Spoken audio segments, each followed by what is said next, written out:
Assalamualaikum warahmatullahi wabarakatuh. Mohon izin memperkenalkan diri, nama Rizka Mardianto dan IT 59221121218454 kelas T8B. Di sini saya akan menganalisis sistem kontrol kapal niaga dengan berjudul Smart Ballast Water Monitoring.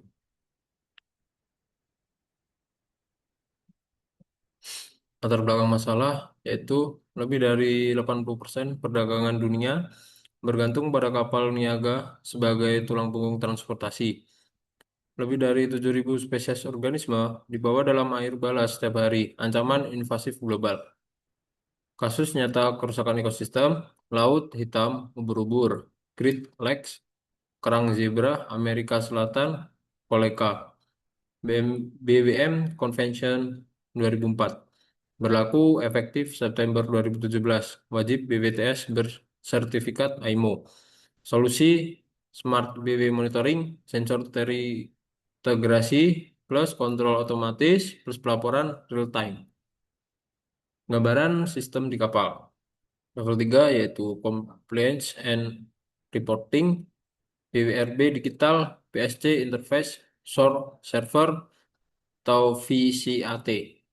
Level 2 yaitu Central Monitoring System, CMS. SCADA, Historian, ICR Display, Alarm Management System. Level 1 yaitu Local Control Unit, LCU. PLC, Signal Processing, Alarm Logistik, Aktuator Control. Level 0 yaitu Sensor Network, Field Device, yaitu turbiditas, pH, salinitas, DO, flow, UV, organisme. Komponen sensor, RTD PT100, suhu, resistance, termo, akurasi kurang lebih 0,1%. pH elektroda, keasaman, elektrokimia kaca, akurasi kurang lebih 0,05 pH. TRO sensor, total residual oksiden, aperometri, elektrokimia, akurasi kurang lebih 5% atau 0,02 ppm. Nepelometer, turbiditas, IR scatter 90%, akurasi kurang lebih 2% atau 0,01 NTU. Konduktivitas, salinitas, konduktivitas plus koreksi, akurasi yaitu kurang lebih 0,1 ms atau cm. Flow cytometer, jumlah organisme, laser, tambah fluorescent cell, akurasi kurang lebih 10%. UVT sensor, UV transmittance, photometric 254 nm. Akurasi kurang lebih 1% UVT. Dioptis, dissolved O2, fluorescence quench, akurasi kurang lebih 0,1 mg per liter. EM flowmeter, yaitu laju alir, hukum Faraday, akurasi kurang lebih 0,5%. Controller dan alarm di ICR. PLC atau controller, scan time 1 sampai 100 ms, closed loop feedback control, adaptive flow rate adjustment, interlock logis execution, redundant CPU untuk keandalan, dan local data backup autonomous, dan selanjutnya protokol Modbus RTU atau Profibus. Alarm management system. Level 1 yaitu warning, parameter mendekati batas, operator diberitahu sistem lanjut. Level 2 yaitu alarm, parameter melewati batas, laju alir dikurangi, backup aktif. Level 3 kritikal, yaitu sistem tidak aman, valve discharge, close otomatis, operasi stop. Aktuator dan interlock. Aktuator utama, valve discharge, buka atau tutup otomatis saat alarm kritis, pompa balas, modulasi kecepatan, VWD sesuai flow rate. UV reaktor intensitas dan on-off berdasarkan UFT sensor, filter backwash, otomatis saat kurang 2 bar, lebih besar dari 2 bar. Chemical dosing dam, injeksi biocide, dan neutralizer adaptif. Interlock system. Deballasting tidak dapat dimulai jika sensor ada fault. Dan kedua, valve discharge tertutup otomatis jika organisme lebih besar dari D2. UV reaktor mati otomatis jika flow lebih besar dari kapasitas rate. Override hanya dalam kondisi darurat, tambah dokumen khusus. Selanjutnya, semua tindakan tercatat dalam audit trail tamper-proof. Selanjutnya, notifikasi ke bridge dan short manager via VCAT otomatis. Skenario kasus kronologi. NV Nusanjaya, Balkari 75 DWT, BPTS Alfa Laval Purwabelas 3.1, UV filtration 1000 meter kubik per jam. Pre-op tiba di Port Edland, Australia. Kedua, poin 400 meter kubik balas dari Tanjung Priok. PSC inspeksi BWRB digital. Debalsting dimulai, semua sensor oke, BWTS aktif, flow rate 850 meter kubik per jam, UFT 78%.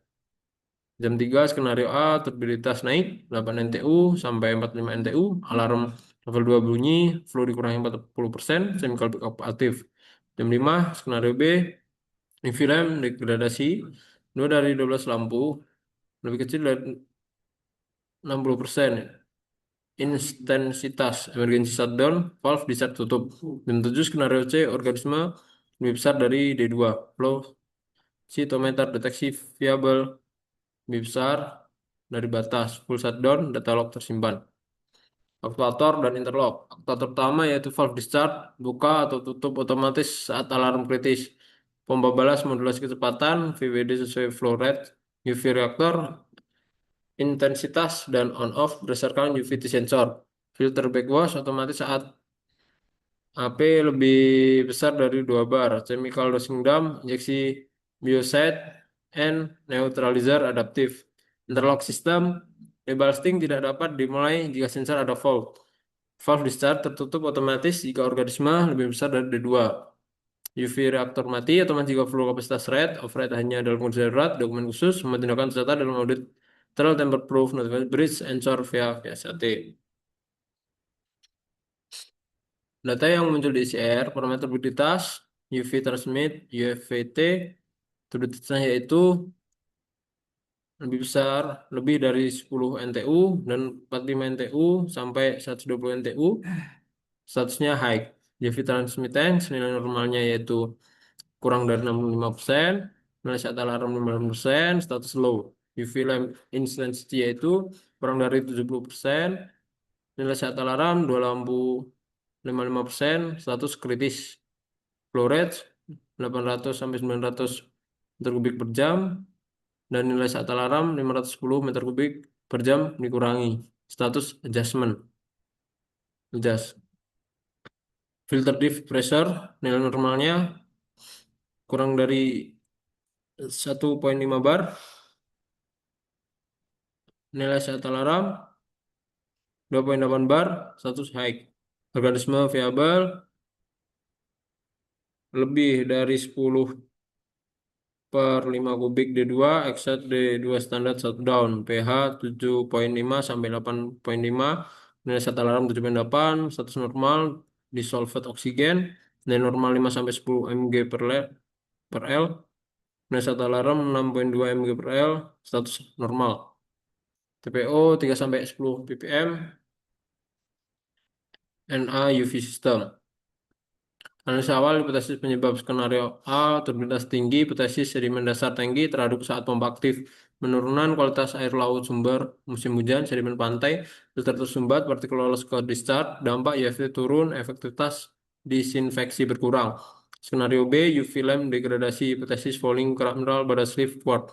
Umur lampu mendekati akhir, bisa kurang dari 8.000 jam. Voltage supply tidak stabil, dampak dosis UV tidak mencukupi, sampai organisme tidak terbunuh. Skenario C, organisme melebihi D2, hipotesis. Kombinasi turbiditas tinggi, UV lemah, treatment gagal. Kemungkinan sensor biologis valve positif, UV film. BVTS tidak mampu handle beban organisme tinggi. Dampak pelanggaran IMO, kedua wajib shutdown plus investigasi. Analisis sensor. Andalan sensor fisika kimia. RTD PT 100 tinggi. Respon lebih dari 5 detik stabil jangka panjang. Mapolometer rentan falling optik perlu pembersihan rutin. UFT sensor akurasi kritis untuk kontrol dosis UV. pH elektroda drift wajib kalibrasi mingguan. Itu sedang. Flow meter tidak ada bagian bergerak, minim perawatan sangat tinggi. Tantangan sensor biologis, false positif, partikel non viable terdeteksi sebagai organisme hidup. Biofilm falling, lapisan organik menutup optik, sampai hasil tidak akurat. Batas deteksi organisme dari 10 sulit dideteksi. Respon lambat, fluocytometer lebih lambat dari sensor fisika kimia. Solusi terkini, cytokine staining sampai diferensi sel hidup atau mati akurat. Rekomendasi verifikasi manual sampling jika sensor biologis alarm. Analisis mekanis versus kontrol. Kegagalan mekanis, polling filter, gejala api naik lebih dari 2 bar. Solusi backwash otomatis atau persiapan manual. Degradasi UV lamp, gejala intensitas. Solusi ganti lampu cadangan, spare, kerak di sleeve, quartz, gejala UFT turun, turbiditas oke. Solusi bersihkan sleeve dengan acid wash. Kavitasi pompa, gejala flow tidak stabil, vibrasi solusi, periksa NPSH, sesuaikan kecepatan. Kegagalan kontrol, sensor drift, gejala nilai tidak konsisten, solusi kalibrasi ulang dengan standar, PLC fault, gejala layar RC blank, error, solusi restart PLC, cek redundant CPU. Komunikasi loss, gejala LCU offline, DCME solusi, cek kabel Modbus atau Ethernet. Set point salah, gejala alarm tidak sesuai kondisi, solusi review and verifikasi set point PLC. Risiko operasional, pelanggaran regulasi dampak sangat tinggi, probabilitas sedang. Penahanan kapal, detention, denda besar, reputasi perusahaan rusak, pembatalan kontrak. Invasif species release, dampak sangat tinggi, probabilitas rendah, kerusakan ekosistem permanen, tanggung jawab hukum internasional, class action. Kegagalan sensor atau BPTS, dampak tinggi, probabilitas sedang, operasi debalasing terhenti, keterlambatan muat, kerugian charter party. Data log hilang atau korup. Dampak tinggi, probabilitas rendah, tidak dapat buktikan compliance kepada PSG atau ditahan. Operator error, dampak sedang tinggi, sedang, override, alarm tanpa otorisasi, prosedur dilewati, risiko regulasi meningkat. Decision tree, tindakan program SIN, alarm waktu DCR, level 1, warning, yaitu 1. Monitoring step 15 menit, 2. Catat log manual, 3. Identifikasi penyebab, 4. Lanjut operasi, level 2, alarm. Kurangi flow rate 30-40%, aktifkan backup treatment, lapor chief engineer, dan keempat, update BWRB. Level 3, yaitu critical. Stop operasi segera, 2. Valve di start tutup, yang ketiga, panggil Chief Engineer. Yang keempat, notifikasi bridge dan PSG. Alternatif, solusi. 1. Yaitu short term, perbaikan segera. Ganti UV lamp yang degradasi, cadangan wajib tersedia, backwash filter manual 3 kali atau ganti filter elemen, bersihkan sleeve, quartz UV dengan acid wash, verifikasi manual, sampling organisme, laboratorium portable. Dan yang kedua, midterm, optimasi sistem, kalibrasi ulang semua sensor sesuai jadwal pabrikan. Dua, update set point alarm berdasarkan kondisi operasional aktual. Selanjutnya tambah sensor redundant pada titik-titik kritis. Dan terakhir, training intensif awak tentang interpretasi data ICR. Dan yang ketiga, long term, peningkatan sistem, yaitu upgrade ke flow cytometer generasi terbaru, real time akurasi tinggi, selanjutnya integrasi AI atau ML untuk predictive maintenance sensor dan BPTS. Yang ketiga, implementasi digital twin untuk simulasi kasus sebelum operasi. Yang terakhir, update database regulasi otomatis via cloud setiap pelabuhan. Rekomendasi final, SOP ketat preoperasi, lakukan pre-check, checklist lengkap sebelum step ballasting atau deballasting, verifikasi semua sensor green sebelum izin operasi, maintenance preventif terjadwal, penggantian UV lamp setiap 8.000 jam, kalibrasi sensor mingguan, inspeksi filter harian, dan acid wash report bulanan. Backup data berlapis, data BWRB wajib tersimpan di kapal non-volatile, source server, real-time via VCAT, dan backup portable drive per pelabuhan. Respon alarm maksimal 3 menit. Prosedur alarm wajib direspon dalam 3 menit, identifikasi penyebab, tindakan, dan dokumentasi dalam satu alur. Sertifikat IMO model course 1.45, seluruh perwira mesin wajib memiliki sertifikasi ballast water management BWM sesuai standar IMO model course 1.45. Update regulasi berkelanjutan, monitor sirkulasi IMO terbaru, pastikan database regulasi sistem diupdate sebelum memasuki setiap yurisdiksi pelabuhan baru. Pelajaran keselamatan, safety lesson. 1. Sistem otomatis bukan pengganti pengawasan manusia. Interlock dan alarm membantu, tapi perwira mesin harus tetap memantau aktif. Sistem bisa gagal, manusia yang menentukan langkah berikutnya. 2. Dokumentasi adalah bukti kepatuhan. BWRB digital yang lengkap dan akurat adalah perlindungan hukum kapal. Data yang hilang presumpsi pelanggaran di mata PSG. Ketiga, environmental protection adalah tanggung jawab teknis. Pelepasan organisme invasif bukan hanya pelanggaran regulasi. Ini adalah kerusakan ekosistem permanen. Perwira mesin adalah garda terdepan. 4. Alarm harus ditangani, bukan diabaikan. Setiap alarm yang di acknowledge tanpa tindak korektif adalah potensi insiden. Alarm fatigue adalah bahaya nyata di ICR modern.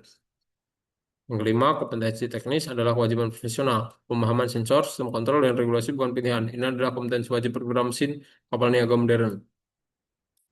Nah, ketertarikan dengan tugas program mesin.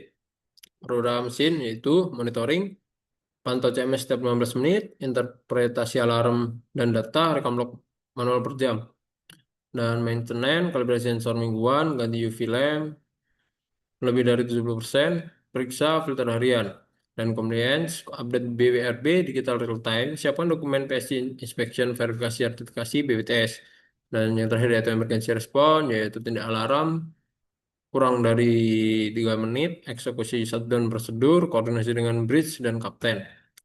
Kesimpulan, sistem SBWM adalah tulang punggung kepatuhan lingkungan. Smart Balance Water Monitoring mengintegrasikan 9 sensor multiparameter dalam arsitektur kontrol 4 lapisan, memungkinkan pemantauan kualitas air balas secara real time dan adaptif kontrol untuk memenuhi IMO BWM Convention. Dan yang kedua, sensor biologis adalah tantangan terbesar. Flow cytometer dan ATP biosensor adalah komponen paling kritis. Sensor ini rentan terhadap false, positif, fouling, dan respon lambat. Verifikasi manual tetap diperlukan sebagai validasi. Tiga, interlock dan audit trail menjamin kepatuhan regulasi. Tiga, mekanisme interlock otomatis hentikan operasi bila melebihi D2. Data logging tamper-proof dan BWRB digital terintegrasi. Memastikan bukti kepatuhan yang dapat diverifikasi PSC kapan saja. 4. Kompetensi perwira mesin adalah faktor penentu. Sistem secanggih apapun tergantung pada perwira yang kompeten, mampu menginterpretasikan data, merespon alarm tepat waktu, melaksanakan maintenance, dan memenuhi persyaratan regulasi setiap pelabuhan.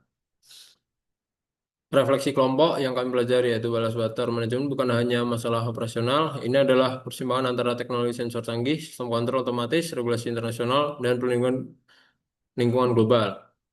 Insight teknis terpenting yaitu sensor biologis, flow cytometer adalah weak link sistem SBWM saat ini. Inovasi teknologi di area ini akan menjadi game changer kepatuhan regulasi balas water ke depan. Tantangan yang kami hadapi yaitu memahami prinsip kerja 9 sensor, berbeda sekaligus kaitannya dengan logika kontrol. Menyusun analisis yang komprehensif namun tetap praktis untuk aplikasi di kapal nyata. Relevansi profesi sebagai calon program mesin, kami menyadari bahwa penguasaan sistem kontrol modern seperti SBBM bukan opsional. Ini adalah standar kompetensi minimum program mesin kapal niaga. Mungkin cukup dari saya. Assalamualaikum warahmatullahi wabarakatuh. Terima kasih.